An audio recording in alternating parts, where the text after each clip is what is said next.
દિવાળીના ગણતરીના દિવસો બાકી છે ત્યારે સુરતના 26,000 હીરાના કામદારોની આર્થિક સહાયની અરજીઓ ફગાવી દેવાઈ। દિવાળીને હવે ગણતરીના દિવસો જ બાકી છે ત્યારે સુરતના 26,000 હીરાના કામદારો એટલે કે રત્ન કલાકારોને ભારે આંચકો લાગ્યો છે। વહીવટી તંત્રે તેમના બાળકોના શિક્ષણ માટે નાણાકીય સહાય માટેની અરજીઓ ફગાવી દીધી। સૂત્રોના જણાવ્યા અનુસાર સુરતના જિલ્લા ઉદ્યોગ કેન્દ્રે અરજીઓ નામંજૂર કરવા માટે બે કારણો આપ્યા છે। અધૂરા ફોર્મ અને રાજ્ય સરકારે નોકરી ગુમાવવાની નક્કી કરેલી કટ ઓફ ડેટ સાથે કામદારે નોકરી ગુમાવી તે તારીખ મેચ થતી ન હોવાથી અરજીઓ નામંજૂર કરાઈ છે।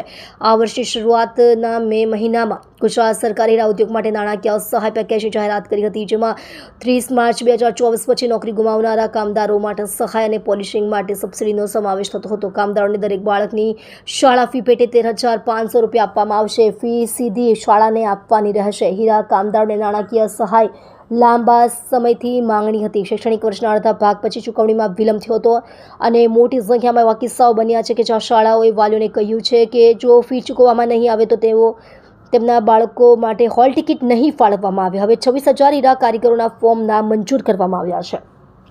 કુલ 74,268 અરજીઓમાંથી ફક્ત 47,599 અરજીઓ મંજૂર કરવામાં આવી હતી, જેના કારણે 30,000થી વધુ બાળકોને રાહત મળી નથી। કેટલાક હીરા કામદારોના એક કરતાં વધુ બાળકો છે। આ અરજીઓ એવા સમયે પણ આવી છે જ્યારે ભારતના હીરા ઉદ્યોગને અમેરિકાએ લાદેલા કુલ 50% ટેરિફનો ફટકો પડ્યો છે। ઉદ્યોગના સૂત્રો કહે છે કે જો ટેરિફ પાછો નહીં ખેંચવામાં આવે તો ઓછામાં ઓછા 1 લાખ હીરા કામદારો નોકરી ગુમાવી શકે છે તેવો ભય છે। અમેરિકાએ 50% ટેરિફ નાખ્યો તે પહેલાં અમેરિકામાં હીરાની આયાત પર કોઈ ટેરિફ ન હતો। ઉદ્યોગના સૂત્રો કહે છે કે ટેરિફની વાસ્તવિક અસર દિવાળી પછી યુનિટ ફરી ખુલ્યા પછી જ દેખાશે। મોટાભાગની કંપનીઓએ વધારાના 25% ટેરિફ લાદવામાં આવે તે પહેલાં જ હીરાની નિકાસ કરી દીધી હતી। વિશ્વના 10માંથી 9 હીરાને પોલિશ કરતો સુરત હીરા ઉદ્યોગ કોવિડ-19 અને રશિયા યુક્રેન યુદ્ધ પછી પહેલાથી જ મંદીનો સામનો કરી રહ્યો હતો।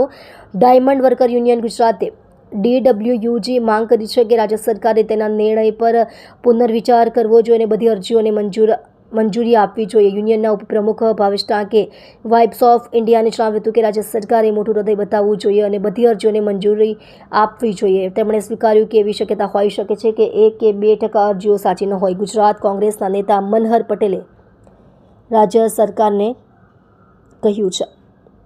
આપ જોઈ રહ્યા છો ગુજરાતની સૌથી પહેલા ખબર આપતી Surat express news channel director Rajesh મંગલેની સાથે।